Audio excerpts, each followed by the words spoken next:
see Nick again. You leave him alone, he heads straight towards death.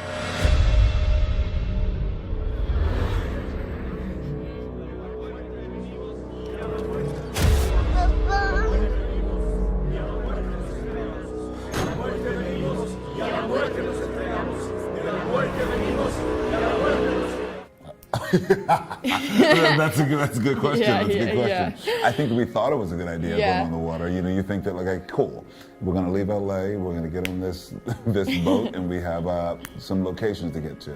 But remember, it's LA, and there are a lot of other boats, and people coveting your boats, and so there we get caught up in situations like we have in the beginning of season 2, where you know, we're getting compromised, taken hostage because of someone talking to. It's an easy mistake to make. To Jack, because he had this nice dulcet tones. He had a great ponytail. He had a great voice and a great ponytail, didn't he?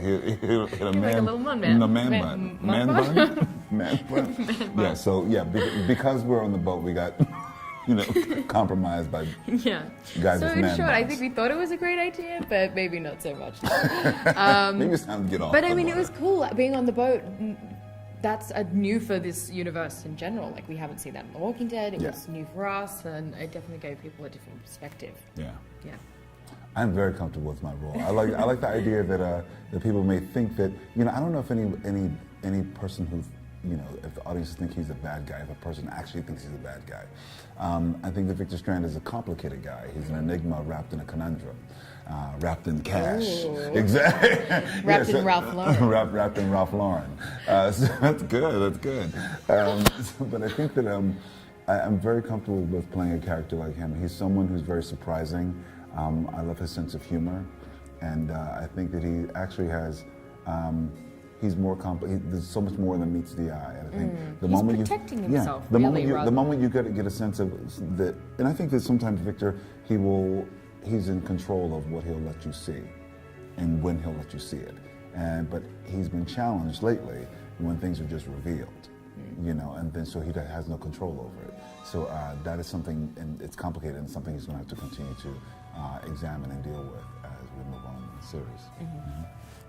Well, the funny thing is, I still think that I personally, it's my own personal secret that Victor Strand's sexuality, I don't know if you would even call it fluid, but I think it's about opportunity.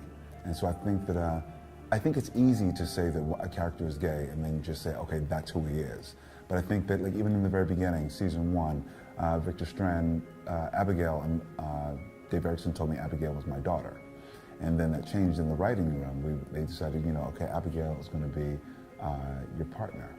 And so also I think that Victor Strand just lives in his own universe in a way of what is, and not that he lives in a place where it's gay, but gay. I just think that he's very gay and great. I think what's interesting about Victor Strand is that he's very complex, and so I think that Abigail, if the opportunity had arisen, Abigail could have been a woman.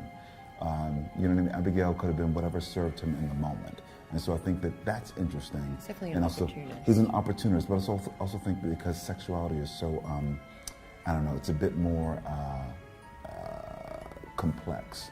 So that's what I think what we're trying to build with that character as well, which is even more interesting. So he's not just representing, oh, he's gay and that's what you think he is.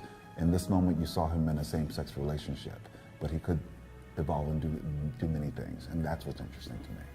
Yeah, I mean, I think that's a really great observation. Alycia's journey has actually been, quite a significant one. You're right, at the start of season 1, she's younger and she has kind of built up a protected faux strength, I think, around her. And that by the start of season 2, she's sort of coming into her own, but she's still very much trying to do right by everyone else and then actually just sort of making mistakes in the end. But the second half of this season is a really amazing moment for her. It's her actually coming into herself and finding her inner strength and seeing what she actually needs to be for everyone. And wanting to be treated like an adult now. I think she's pushed that before too, that she's not a child, but now she actually is having to prove it. And and make everyone else see it too. Well, what you're going to see in season 2B are characters still, once again, struggling with having to make choices that they would have never made before.